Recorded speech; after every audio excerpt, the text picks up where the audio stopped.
Hello everyone, and welcome to another episode of the Gut Wrench Podcast. My name is Mocha. I think that my recording just froze. Let me try that one again. My name is Mocha. That's very important for this broadcast, that you get that right.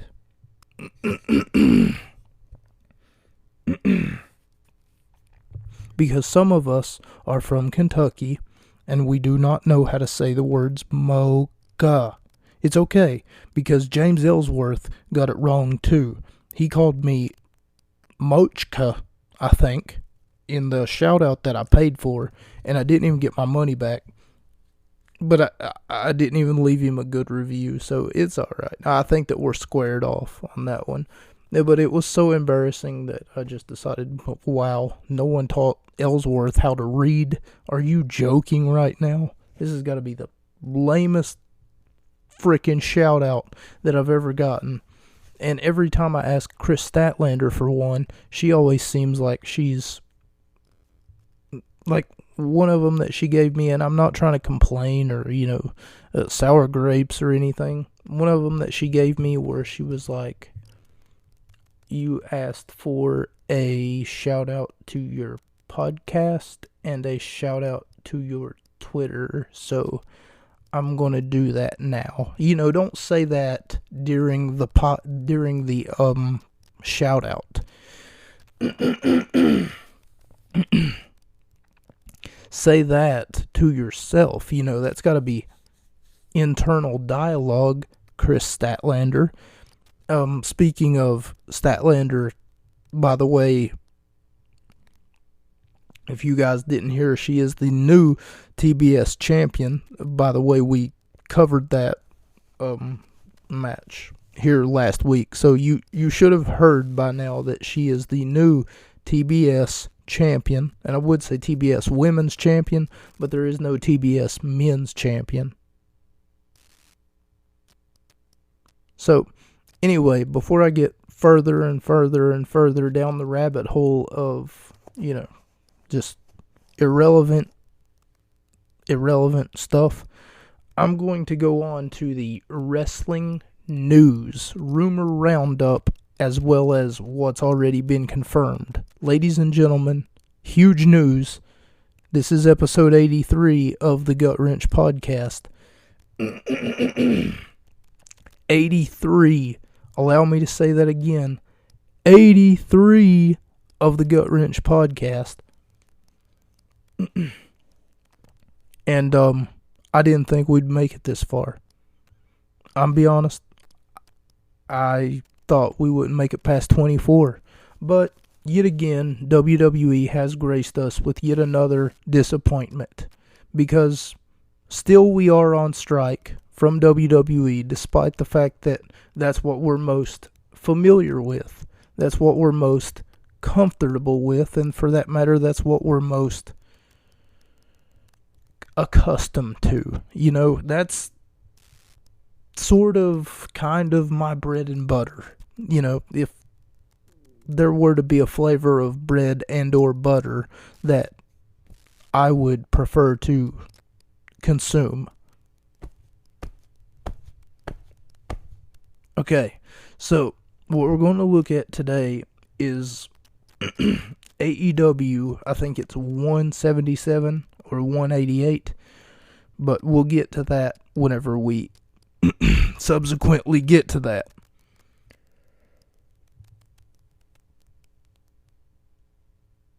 Sorry, thought I had to burp, and I can feel it. Just a little chicken noodle soup will do that to you.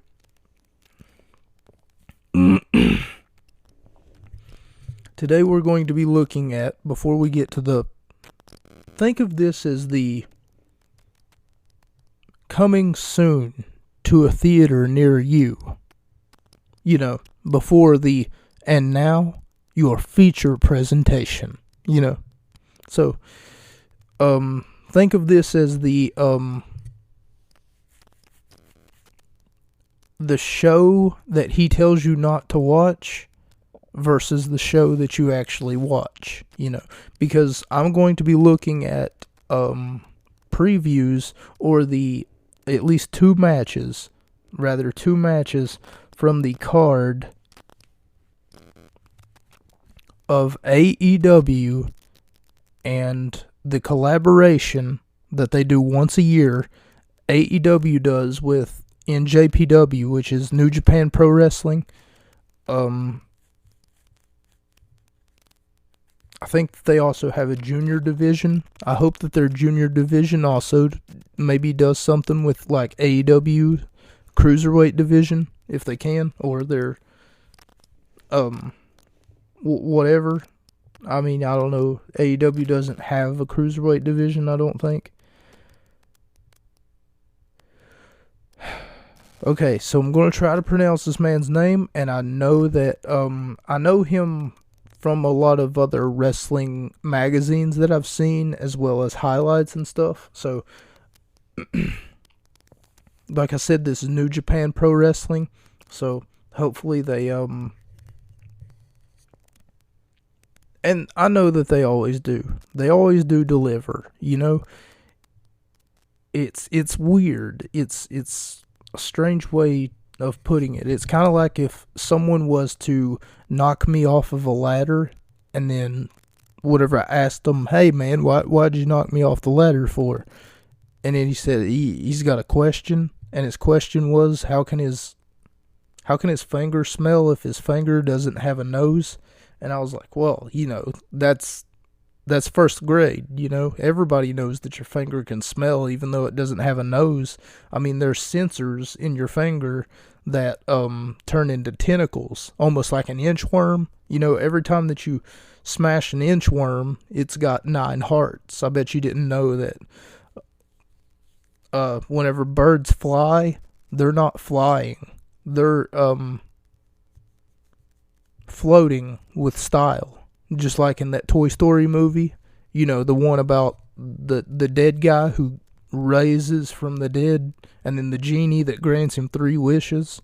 Almost like when Princess Jasmine asks her father to marry her, and the next thing you know, boobies everywhere. I'm talking titties, you know, big, fat nipples. Okay, I'm sorry. It was just going everywhere, you know. Okay, so anyway, what I'm going to go ahead and do now is look at the previews for an upcoming event that we are going to look at, or we're going to look at a past event. I really wish that they would have put more work into the poster, though. I get the idea. Forbidden Door, of course. That's genius. Who would have thought of that? I mean, WWE has that forbidden door that they'll never cross.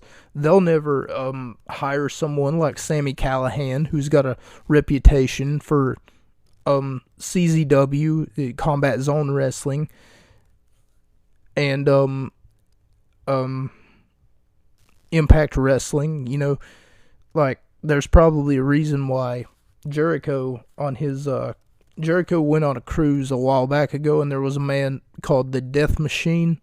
His name is Sami Callihan. I was just talking about him, and he was tweeting at Jericho like a lot, saying he thinks it's fucked up that Jericho wouldn't let him come on the Jericho cruise. Jericho has his own cruise line, keep that in mind, but there were only certain wrestlers who were allowed to perform on Jericho's cruise line, probably because they have a contract with WWE, or they've had a working relationship or a working contract with WWE in the past.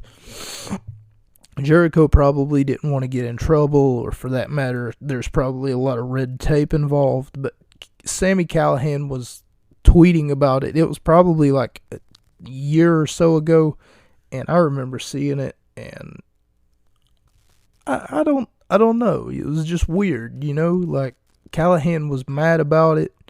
He's not allowed to come on the Jericho cruise or whatever. Oh, I guess he could have came on the Jericho cruise. He just couldn't. Had been there for a performer. You know, they wouldn't have let him work. So, I don't know. The Death Machine, Sami Callihan aside, the Forbidden Door. is what I'm trying to get at. That's a forbidden door right there. Something that WWE would not like to do is associate themselves with someone who's got a working relationship like Sami Callihan, even though he's considered the draw, the reason that people come to see Impact Wrestling in the first place. But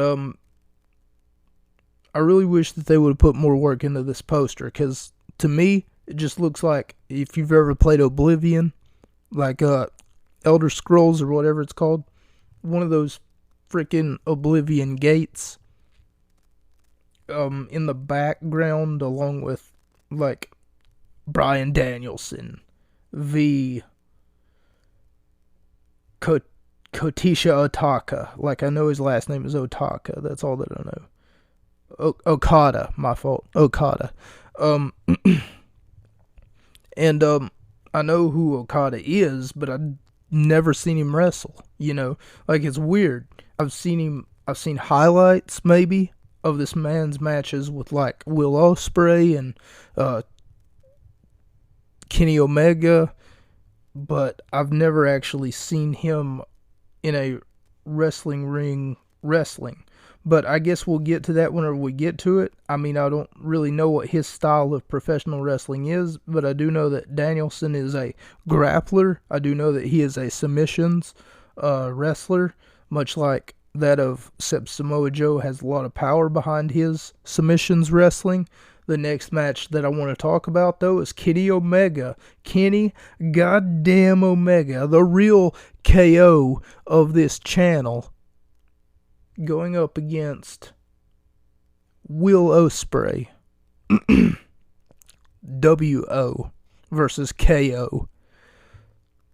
For the IWGP, the IWGP US Heavyweight Championship.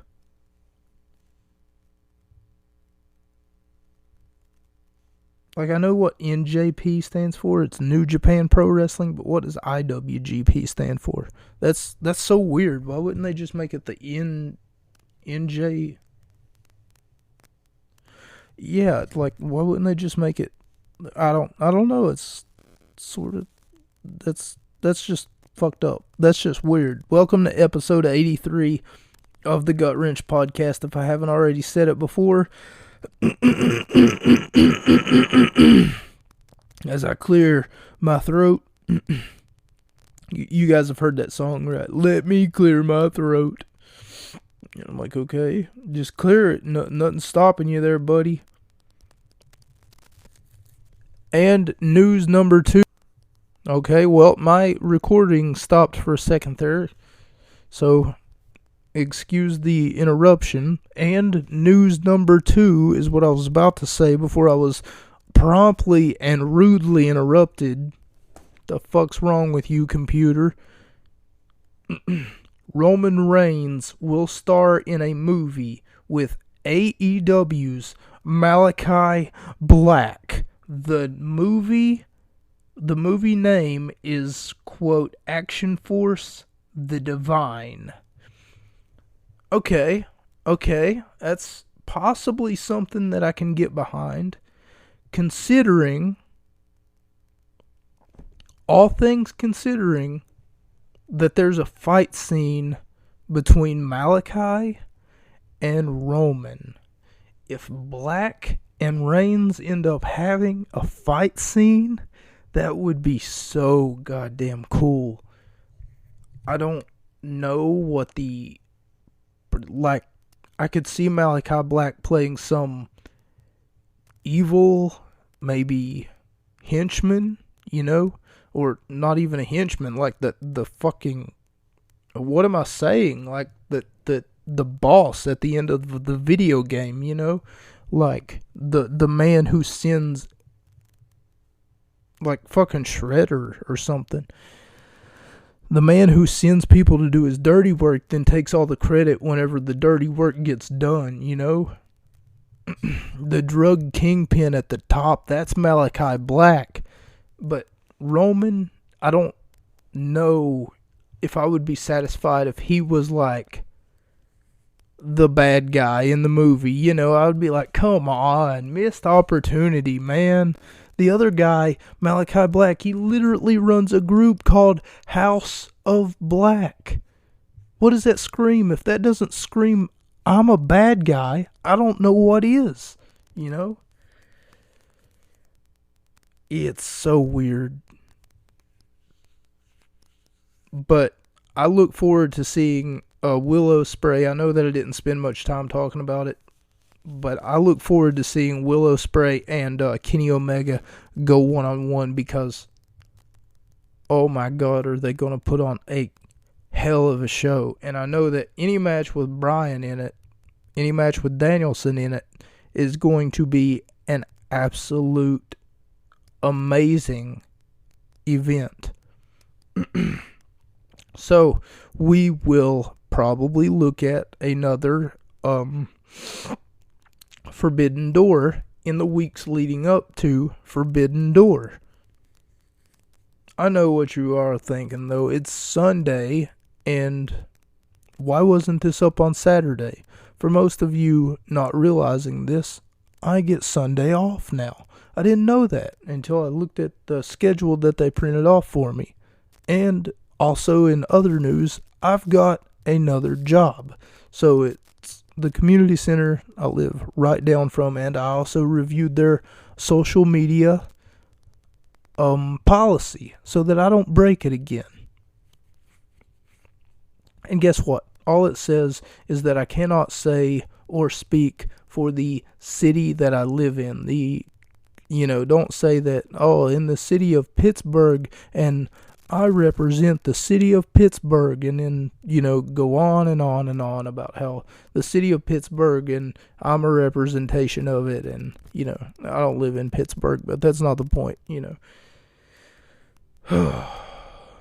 Okay, so, now that all that's out of the way, the air's been cleared. Another match that I look forward to is, it had Jay White in it. I think that it was a tag team match, but I couldn't find it whenever I was looking through my notes, or the notes that I had in front of me. But it's going to be so fucking good to see Jay White, Juice Robinson, I think it was, because they're part of Bullet Club, of course, and it was like a trios match. Man, I can't believe that. I can't remember that. I could look it up really quick.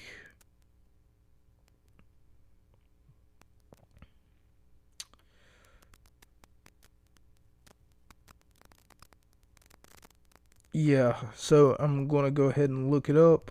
The full card for Forbidden Door 2023. 2023.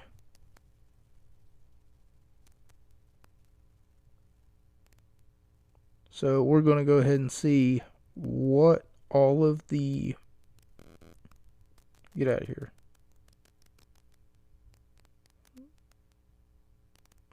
I hate people. Continue. I guess. I don't know. Okay, so the return of CM Punk. Alright, that looks good.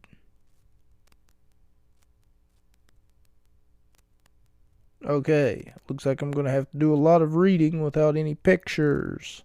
Kenny Omega versus Will Ospreay. Bryan versus Okada. Come on, guys. I know there's more than that.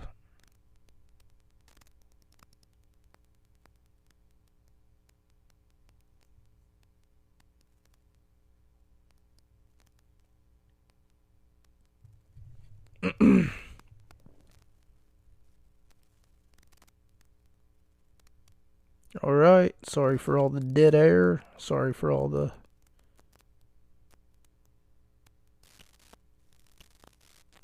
Okay, so they're saying for fantasy booking that Jon Moxley versus Kota Ibushi. Which, I mean, Sure, Orange Cassidy versus Shango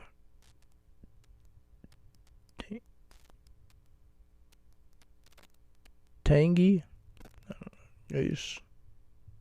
CM Punk versus Kenta. Okay. Hideo Itami versus Rey Fenix. No, Hideo Takahashi. Takahashi, okay. Daniel Garcia versus Zack Sabre Jr. Oh my god, that would be really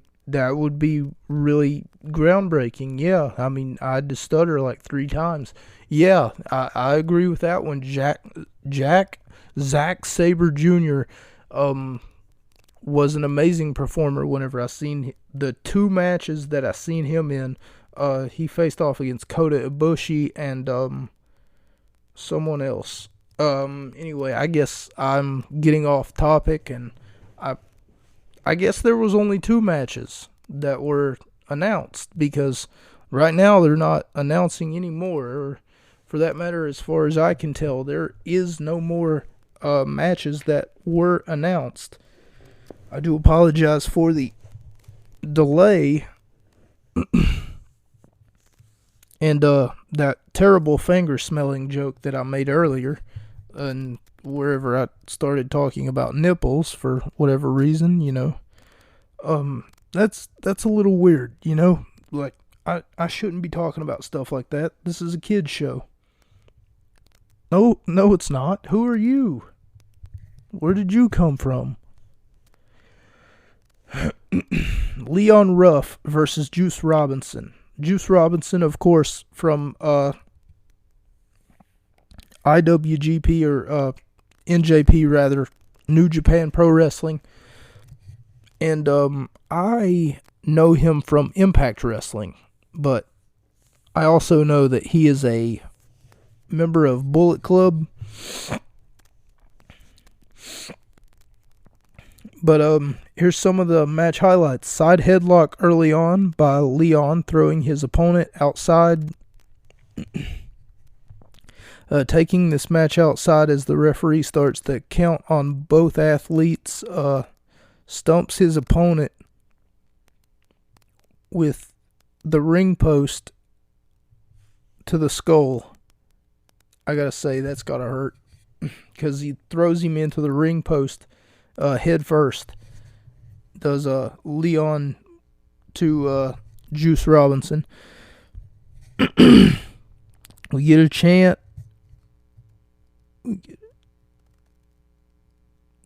For the referee, and commentary will not shut up about Ricky Stark and the feud with Juice Robinson, and acting like the match in front of them doesn't exist at all. And just a note from me,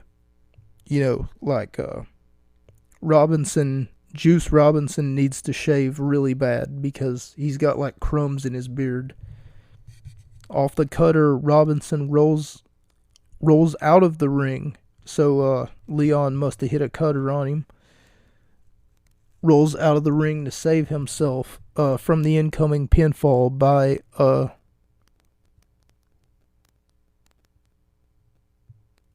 Leon Ruffin. Nice near fall. Crowd going wild. Chanting for Leon off the frog splash. Nice bridge pin by Leon. Beautiful German suplex. Then a beautiful clothesline. 4-8, 2 count. Only a near fall.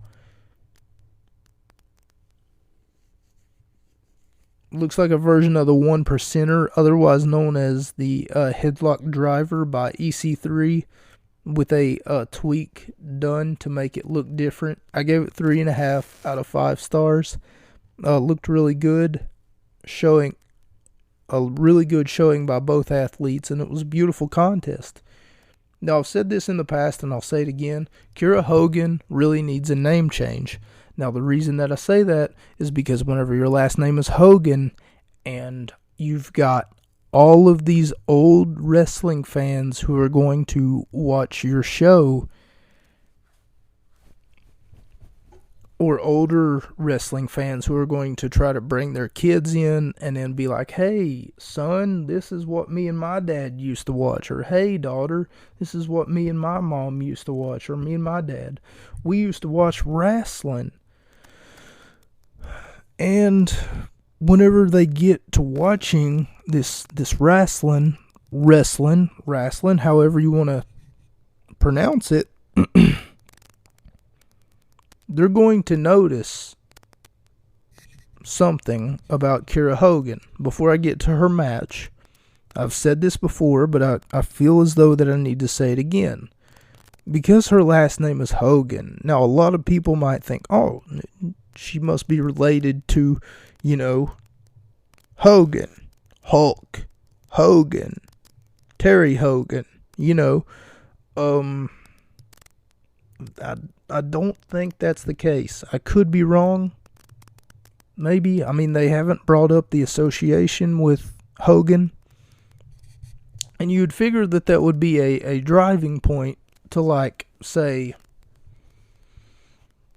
when Charlotte Flair first made her NXT debut, for instance, Arn Anderson said that he didn't want to approach her, or for that matter, be like, try to favor her in one way or another, because he knew how that would look, him as a trainer trying to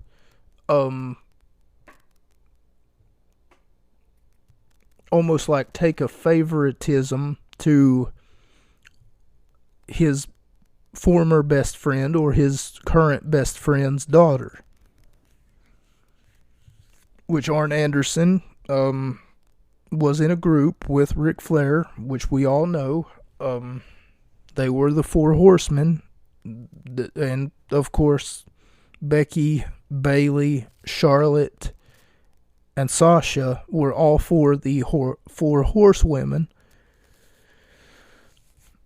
I don't know. It comes full circle. Whenever you think about it, Kiera Hogan really needs a name change here before we start her match.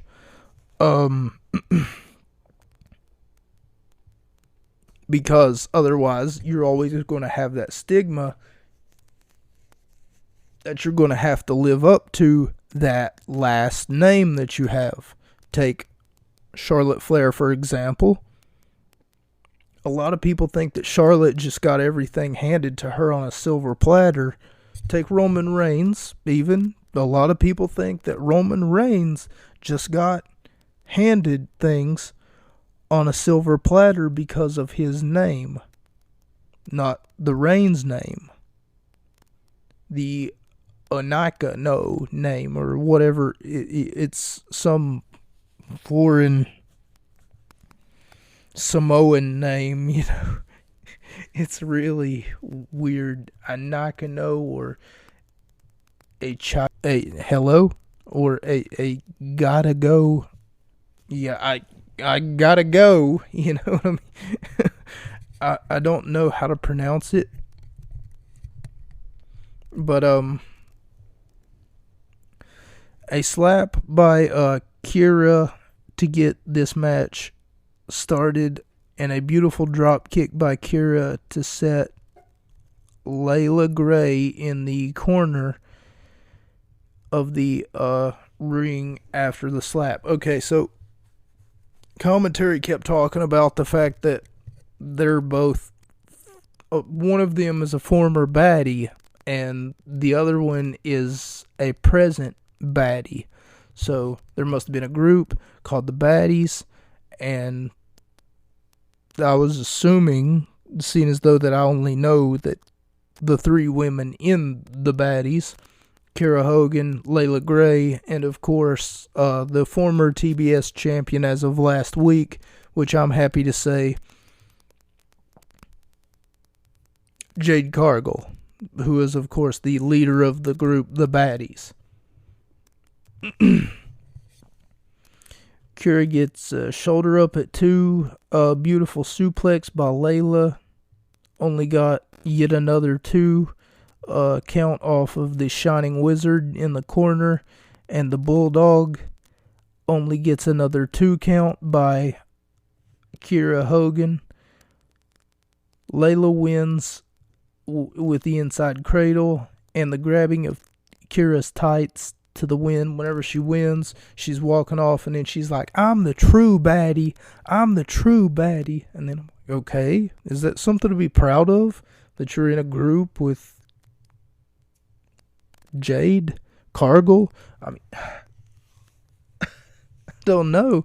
The match was pretty entertaining, though. I gave it 3 out of 5 stars. I mean, it was, I won't say, even though I already said it, pretty entertaining, but it did catch my attention, and then I was like, okay, I could see a rivalry with these two for one reason or another, because Layla feels entitled because she's the friend or the baddie, rather. I'll put that in air quotes. The baddie. You know, whenever I say that, it sounds like that I'm saying daddy, you know. Daddy. Slap me harder, daddy. Oh, God. Is it too late for, you know, sex and anxiety jokes, you know, like it's getting harder? A beautiful contest between both ladies. Before the match starts, on commentary, Taz translates. He talked to the Iron Savages while in the gym and asked them why they were the manager of this guy. He had to fire him. Excalibur, smartass, says out loud. Okay. I remember this. Okay, so what they were talking about was he was talking about, Taz was talking about something. He had to fire somebody, and the conversation went like this. So I had to fire him, and then it got real quiet, right? And then all of a sudden, Excalibur said, "You had to fire him?" And then Taz goes, "Yeah, I had to fire him."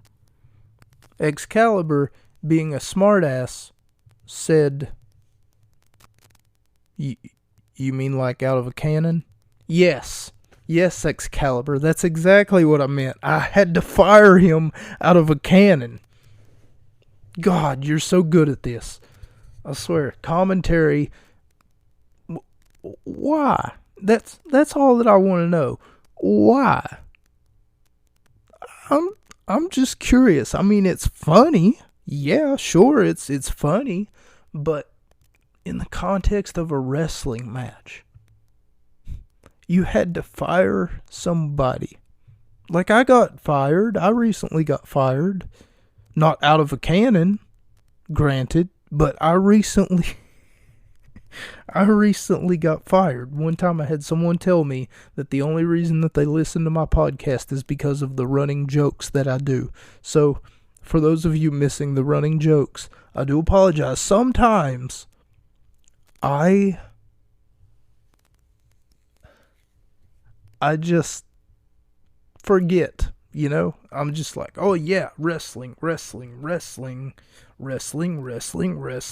then I'm like, oh shit, I forgot to throw in a few jokes. Oh well, hope the podcast episode doesn't get bombed on, shit on. Nipples, you know. And, by the way, there may or may not be a link in the description below. Go check it out. Go look at it. Go look at my merchandise. ASMR. No, but really,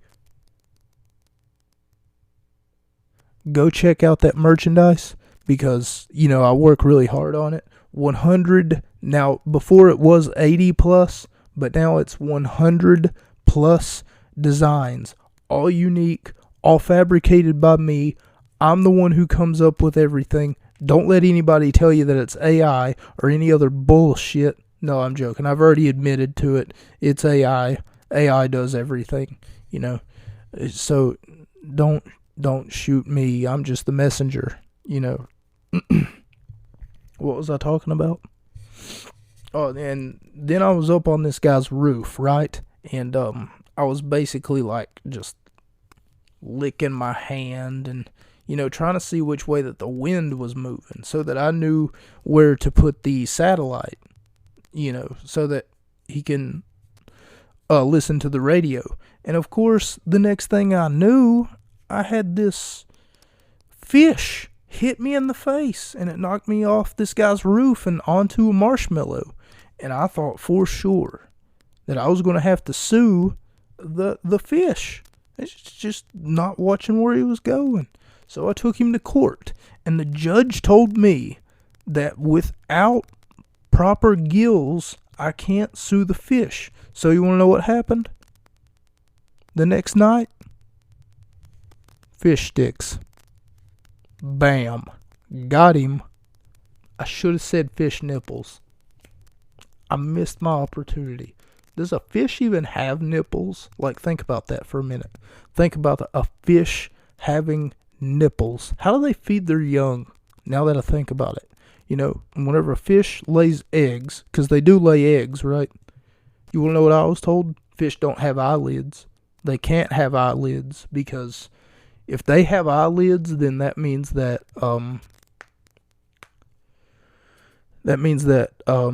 Dora, the explorer, that means that she can't be Spanish. There you go. I just solved world hunger. So anyway, I'm going to get back to the show. I hope that you all enjoyed the constant, just slapstick and random comedy that I do. Random comedy. Oh, God. I know that I enjoy it because, I don't know, just Excalibur said fired, like out of a cannon. Yes, Excalibur, that's exactly, like God damn it, I swear. Okay, Bronson and Boulder versus Caesar, Benoni, and Ryan Nemeth of the Wingmen. So it's the Iron Savages versus the Wingmen. And this is exactly what Taz was talking about. He said before the match starts, or I said before the match starts on commentary, Taz translates, I don't know why it says translate, talk to the Iron Savages while at the gym and ask them where he can find their manager. He was talking about, hey, where can I find your all's manager? Talking to the Iron Savages, Bronson and Boulder. Anyway, while he was talking to him, they said, we fired him. And then Excalibur said, you mean like out of a cannon? Yes, Excalibur. Exactly. Anyway, I'm done with that joke. I'm sorry that I repeated it like 3 or 4 times. Hopefully it got funnier each time that I told it. I don't know. Just shut up. Stop talking to me. Iron Chance by a passionate crowd. Win a suplex by Benoni Boulder. By Benoni, Boulder then picked up both men and slammed them down. Granted, not at the same time. Even though he's probably that strong because he's a big guy. Commentary is having a long conversation about everything except for the wrestling match that's in front of them. Talking about ball games and their favorite sports team and talking about other things like said to each other in the past. Taz talks about Excalibur sometimes. Right now, we're talking about, but other times. Oh, okay. So for some reason, Taz is talking to Excalibur about what he's talking about. Sometimes he says that he doesn't have anything to say, is what Excalibur says. And I was recently, as you can hear me here, making fun of all of the fact that they're talking about everything under the sun except for the wrestling match in front of them, right? Well, if that's the case, right now, here's what Taz says. Right now, you're talking, but at other times, you tell me you don't know what to say. So, right now, he's just a ball of energy. He knows everything to say, everything under the sun. They're talking about, like, what kind of baseball game that they went to last weekend, whose cookout were you at, how many dicks did you see on Instagram this week? I don't know. Just a whole bunch of nonsense, and he's not even paying attention to the wrestling match in front of him. I was trying to let that last comment go, but I don't know why. I just thought of it, But I mean, that's just according to you. That's just what you said, not me. It's you. So, according to Taz, at times, Excalibur's got nothing to say, and other times, he's just a ball of energy who's got everything under the sun to say, and according to me, both of them are not talking about the match that's in front of them. And it sort of takes away from the wrestling match the whole focus. I wished, guys, I really do wish that I could just watch a episode of wrestling and then just hit this mute button right here that I've got on my laptop, and I could just watch the wrestling match, but I can't do that. Understand that the commentary is an inaugural, very important part at times for me to listen to, and especially if someone grabs a microphone, gets on the microphone, and then bam, drama, and then they start talking about almost said their dick, and I don't know why.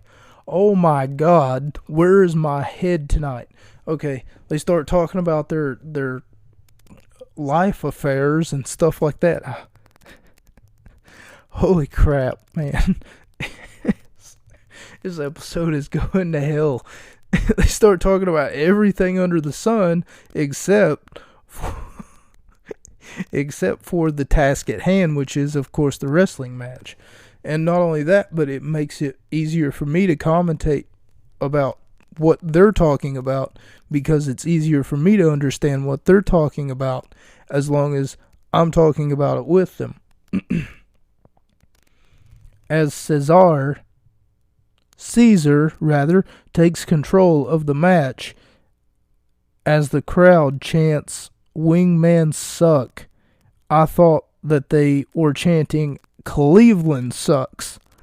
So I thought that they were chanting "Cleveland sucks," but it turns out that they were chanting "Wingman suck," which brings me to another thing that I'd seen online before. CM Punk and John Cena were having a contract signing, and I remember CM Punk brought it up. The crowd started chanting CM Punk, CM Punk, and CM Punk gets on the microphone and he says, "I thought that they were chanting Cena sucks." And then after that, they start chanting Cena sucks. It's pretty funny because Wingman's suck is close to Cleveland sucks, if you think about it. Ryan Nemeth with the air humping saying, "Put that," and then he says, "Put that camera on me, baby." Taz says Boulder is like a big slab of baloney, and I find that funny. Taz says he wants to see a choke slam, or else somebody's going to go choke slam the ref. No, or else he's going to go choke slam the ref. 2.5 out of 5 stars. I was entertained, but at times I felt as though that the match was slowed down. Though the match was slowed down and didn't work for its favor, Even commentary was bored talking about baseball, basketball. The crowd seemed to be into it at times, though I wasn't. But I did laugh sometimes. So it's hit or miss. And now I think, is this the okay, so we come to our co-main event as the Renegades, who I'm assuming is the the answer to WWE's Bella Twins, because these two women are, yeah, I wrote down their names. Awesome. I'm so glad that I wrote down their names. Oh, man. Charlotte and Robin, the Renegades, who I'm assuming is the equivalent to the Bella Twins, the AEW answer to the Bella Twins, versus Avery, cannot pronounce her last name, and Mafioso. You Both Suck chants directed toward the Renegade sisters. I live by rage and anger at all times. And I still do. It's a quote by Taz on commentary. He says that he lives by rage and anger at all times.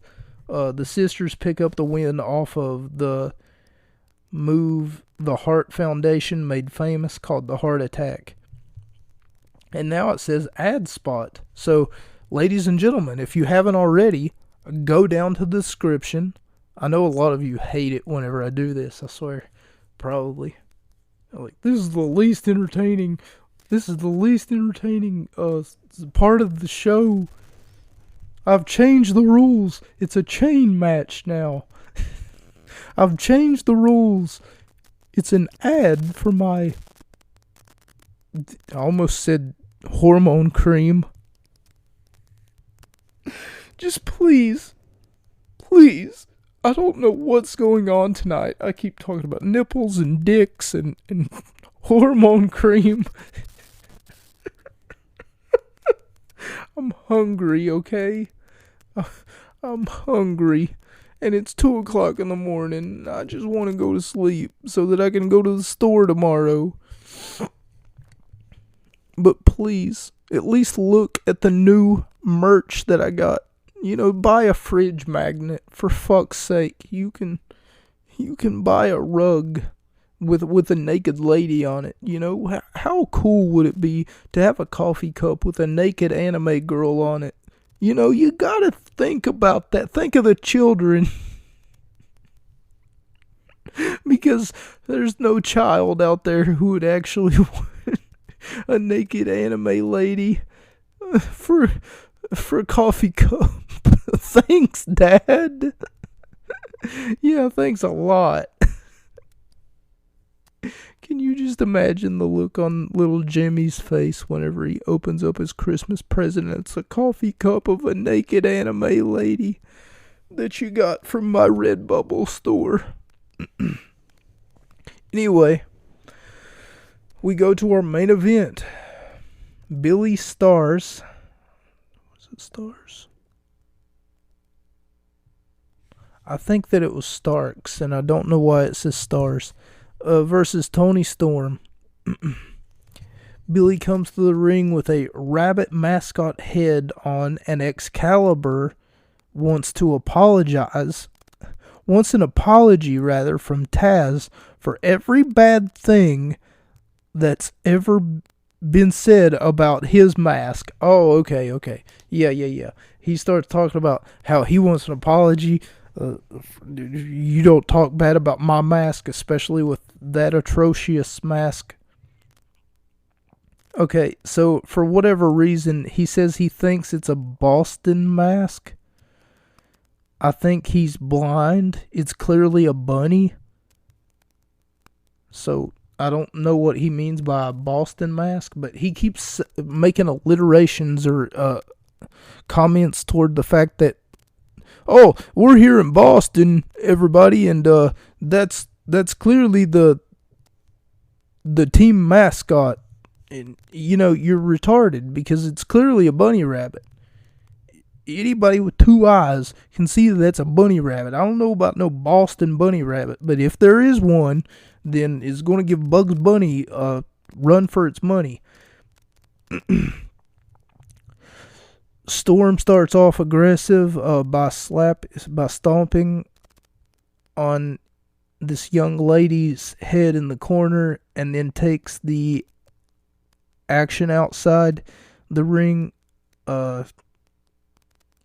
bearing chops. Then she gets her head driven into the ring post, the second ring post driven that we've seen tonight, because Juice Robinson took Leon Ruff, and I'm pretty sure that he drove his head into the barrier as well, or the ring post rather. Beautiful counter on the drop kick, then a beautiful German suplex by Billy. To Billy by Storm. A beautiful top rope senton. Only gets a 2 count near fall. Went for a fireman's carry, and Excalibur calls it a Death Valley driver, and only gets a 2 count on Storm. Then Storm hits a half and half German suplex, the Storm Zero, for the win. A beautiful main event. By the end of this match, back to what I was saying before I was rudely interrupted by my recording, I caught it there for a second. By the end of this match, though, someone was bleeding. I do believe that it was Billy Starks. A beautiful main event. 4 out of 5 stars. Very beautiful and nice to get the drop on some of the good female wrestlers. A beautiful contest and an even more beautiful event. And I'm glad that I looked at it. Ladies and gentlemen, this has been the Gut Wrench Podcast, episode number 83.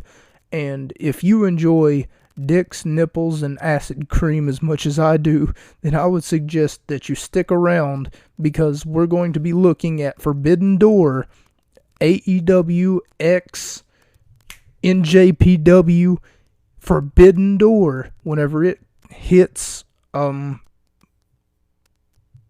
what's the bloody hell thing that I use to record shit with, or download it with? Whenever it hits Pirate Bay. So whenever it hits Pirate Bay, I'll go ahead and download it, and then we'll go ahead and watch it together.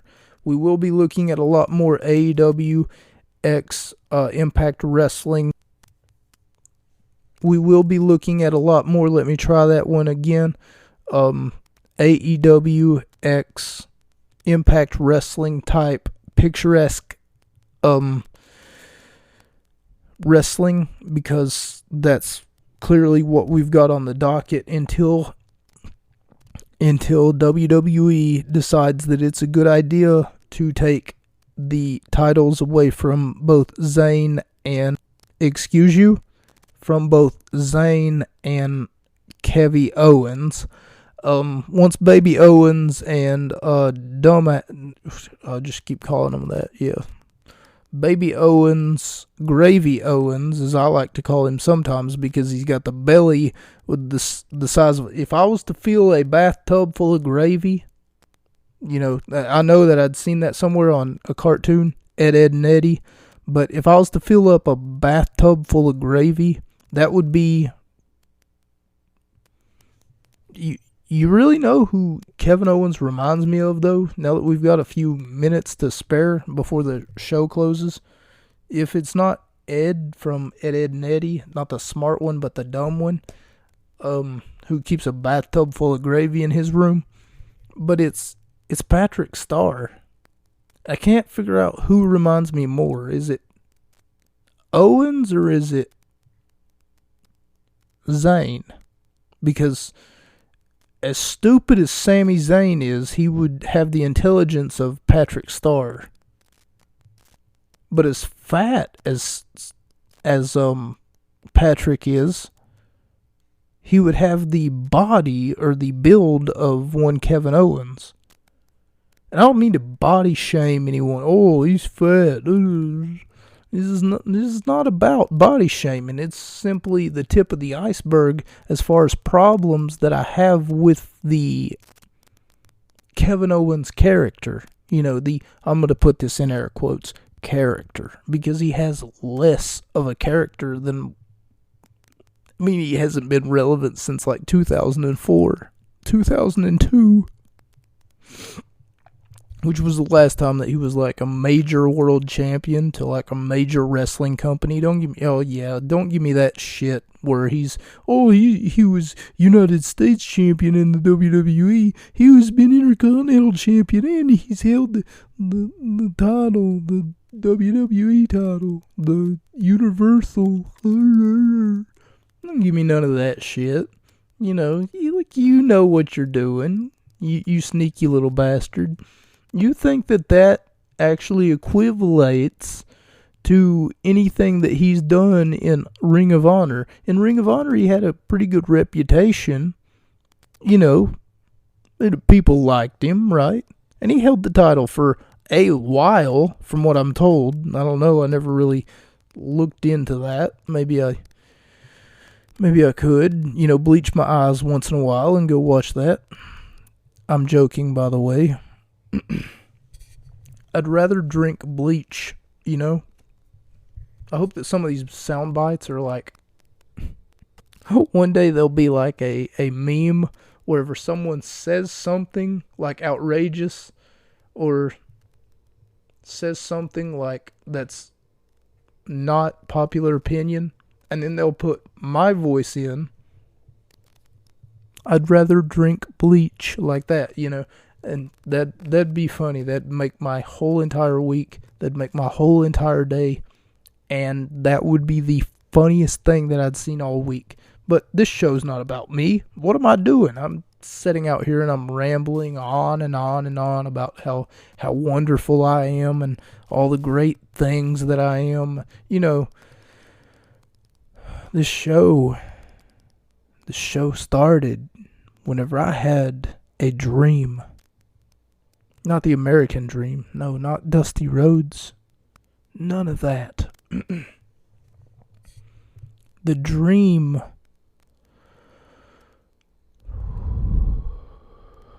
was simply to fulfill a promise.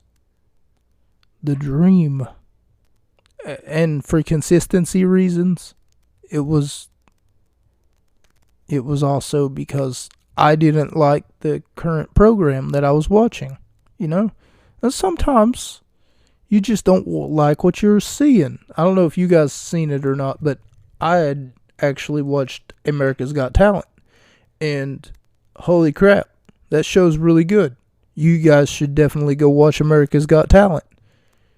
Because it's really good. If you've got a Peacock account, go watch America's Got Talent. If you don't, I don't know what to tell you. Peacock's like $10, It's owned by like NBC, I think. So, and for those of you who don't know, I recently figured this out too. NBC stands for National Broadcast Channel. Who knew?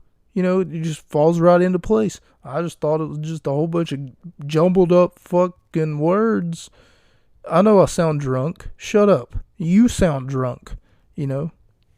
What time is it?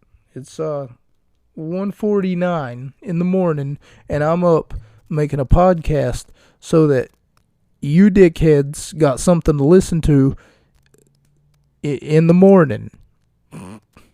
In the evening. Wait. It is morning. So there's got to be something in between morning, evening, afternoon, a whole bunch of jibbity-jabbity nonsense. I'm going to go ahead and log out now. Thank you all so much for joining me. My name is Mocha. This has been the Gut Wrench Podcast. Nipples, balls, chains, wax, and hot cream has been the driving point to this episode, and I hope that you've all Enjoyed it. My name is Mocha. Your name is not. You should be jealous. That's a wrap. Good night, everyone. Good night. Good night, ladies and gentlemen. Do I say good night, everyone, or good night, ladies and gentlemen? I'm pretty sure Kenny Omega says good night, everybody.